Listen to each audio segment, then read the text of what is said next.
Hi, I'm Tom Phillips, and I am the co-composer of the music for The Great War. I divide music for film into two basic categories, and one is internal music and the other is observational music. Observational. It's us as the viewer. We're like a third person. We're sitting back and we're watching it. It's not editorializing it, but it's kind of reflecting the basic mood of what we feel while we're watching it.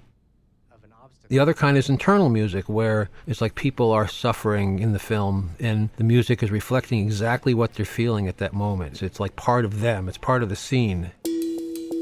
That's how I basically start my thinking process.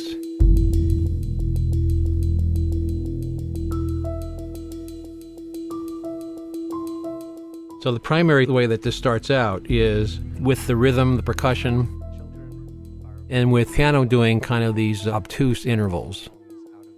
They're uncomfortable intervals.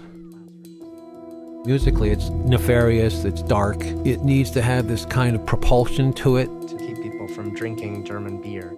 And of course, when you have something like the dachshund being strangled, you really don't need music to accent that more than it already is.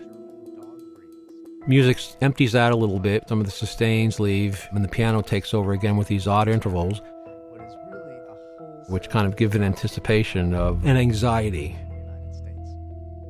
And that's one thing you have to be careful with music, is to overact something which just doesn't need to be accented.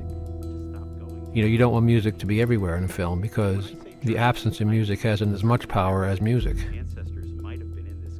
And then what's going to happen is that's going to then switch gears with more sustains that come in.